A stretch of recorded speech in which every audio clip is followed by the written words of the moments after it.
Because there's a point where it kind of gets aggressive. He says, like, you're going to find out, like how I'll handle this. Like, and that's an attorney want to be combative with another attorney. That's not like your publicist wouldn't say those things. But one time walking in the studio, and it was like a small gap, and bleak beans. Everybody was in there, and I was like, man, I'm telling you, man, y'all got a chance right now. Just flood it, put out a lot of music because 50 Cent is coming. A documentary does not need to show everything to change the conversation. It only needs to confirm that something exists. When 50 Cent acknowledged unreleased footage tied to serious allegations around Sean Combs, the story shifted from speculation to structure. He did not deny possession, and he did not retreat from implication. He stated the limits of time and format. When evidence is confirmed but withheld, does the burden move from proof to accountability? For decades, Jay-Z cultivated an image of composure and strategy, measured words, controlled access, and a reputation for safety in volatile rooms. That positioning elevated him from artist to arbiter, trusted by institutions and insulated by influence. In industries where proximity equals knowledge, a distance can function as defense. If power is exercised at arm's length, who bears responsibility when harm occurs nearby? My son died. I do.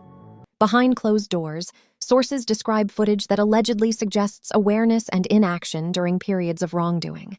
The claim is not framed as gossip, but as material that did not fit a 4-episode arc. In investigative terms, confirmation of existence is a hinge moment. It does not convict, but it compels inquiry. When a record is acknowledged, does silence become a strategy rather than an absence? Never investigated. Hype was never questioned. Lenny Kravitz made a statement, and it was never publicized to get on that plane. Foul.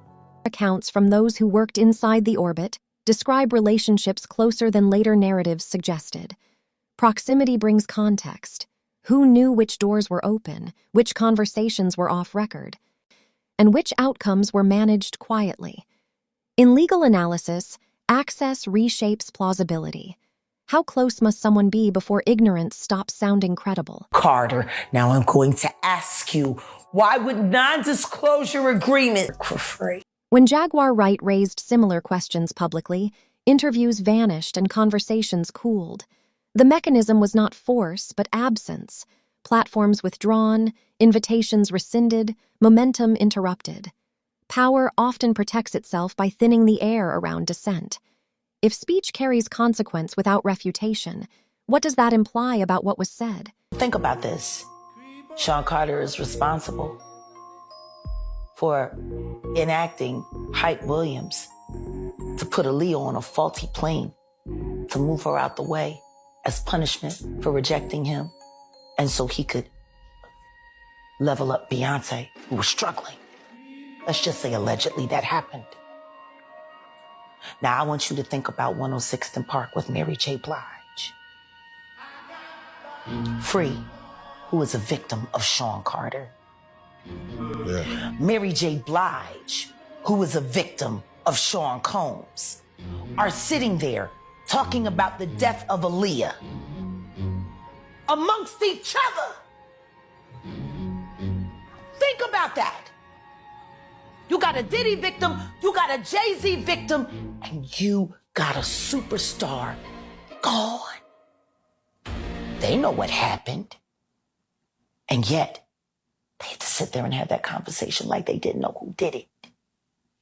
Questions surrounding Aaliyah returned to a single absence, a full investigation that never arrived. Not partial, not delayed, absent. In institutional histories, the missing file can matter as much as the filed report. When tragedy is followed by silence, who decides which questions are never asked? Saw Jay-Z. Saw Jay-Z. And he was working with R. Kelly, and they were making so many records together. You know, they made all of those records together. They both fucked Aaliyah. They shared so much in common. You know? And then There was a falling out. Non-disclosure agreements are legal tools, but patterns transform tools into architecture. Claims of dozens of agreements following a single event suggest a perimeter built to contain narrative. Law allows silence. Ethics interrogates why it was purchased. If truth were benign, would it require such careful containment? Storm. And then Aaliyah died. And then they brought Rich Harrison in, and you know, kind of think it's crazy right now. She liked posing with him in pictures for Page 6. Aaliyah didn't. She fell in love with Dane. And Aaliyah's gone, and, you know. You have to start asking yourself questions after being in this business for this long. If you're a halfway intelligent person, I don't want to. Career trajectories shifted while inquiries stalled. As questions receded, momentum consolidated. Investigators do not infer guilt from success, but they do examine correlation. What advanced as scrutiny retreated? At what point does coincidence demand examination rather than dismissal? Jaguar Wright explained how Rihanna was sold to Jay-Z at 16 years old. She explained how it was super sketchy that Rihanna got brought to America at only 16 years old without any parental supervision, and how she auditioned for Jay-Z at 3 o'clock in the morning. She explained how it didn't make sense that Rihanna's parents would let her fly by herself after just meeting Evan Roberts all the way to America to meet with Jay-Z in the middle of the night. And she alleged that Rihanna's dad got a $500,000 payout for letting this happen. She alleged since this was all out of the blue, Rihanna would have had to flown on a private plane to get from Barbados to America because she wouldn't have had a visa and her parents were not around with her to fly to America. And Rihanna even explained how Jay-Z would not let her leave until she signed the recording contract, and the label locked her in the office until 3 a.m. You've gone through some big changes since you've been signed at Def Jam. Can you tell me what are the biggest changes you've gone through from St. Michael's, Barbados until now you being a superstar?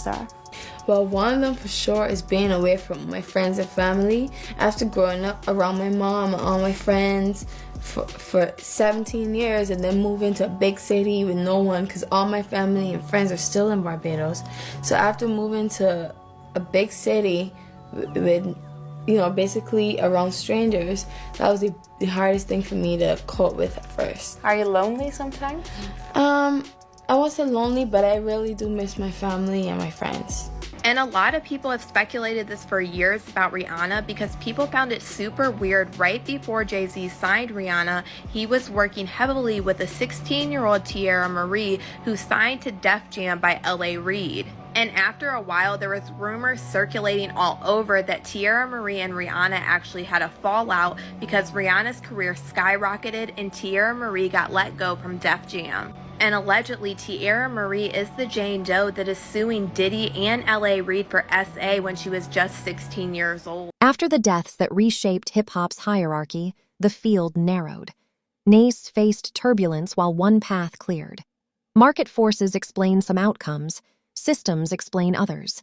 Influence determines which explanation prevails.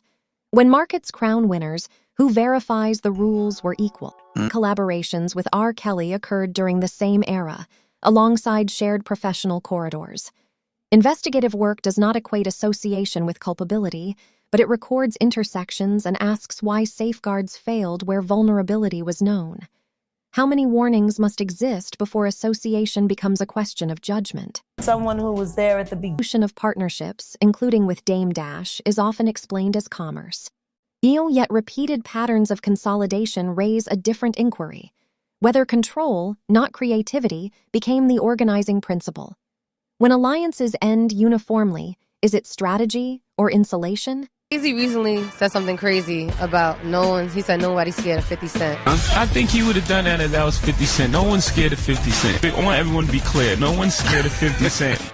I think it was kind of taken out of context a little bit, but what do you think about it? I don't think it was taken out of context. No, I think the guy who was talking to him made him feel like a punk. You see what I'm saying? So he had to say, yo, nobody scared of 50. Let's get this clear. Nobody is scared of 50. You know, but I'm not the issue. Him making you feel like a punk is the issue.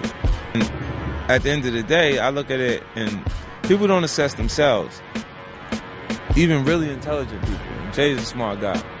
You know what I'm saying? He'll analyze other people and other things that they're doing and not actually look at what's happening to him and his transition and difference. But his actual, right now, he's in a real safe space. He created this real safe aura. This is why people walking on the stage and why shit is happening like that.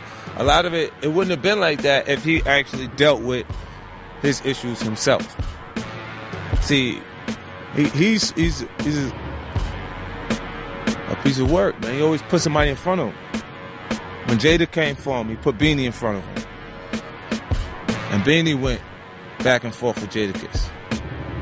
When Cam came for him, he put True Life in front of him. And they went back and forth.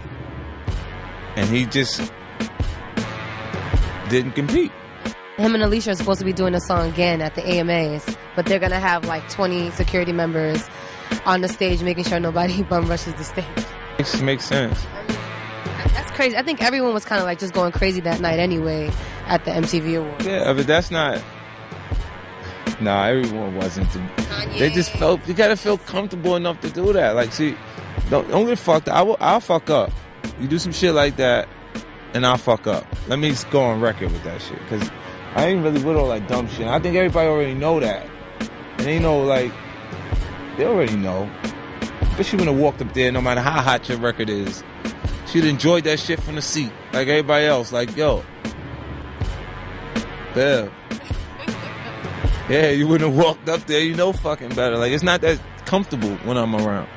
You know I'm coming with something that can make the response right away if they do something crazy. Right? How you gonna be doing what I'm doing and be comfortable? You ain't got no... Accounts about Rihanna entering adult spaces as a minor center on systems that treated talent as asset before personhood.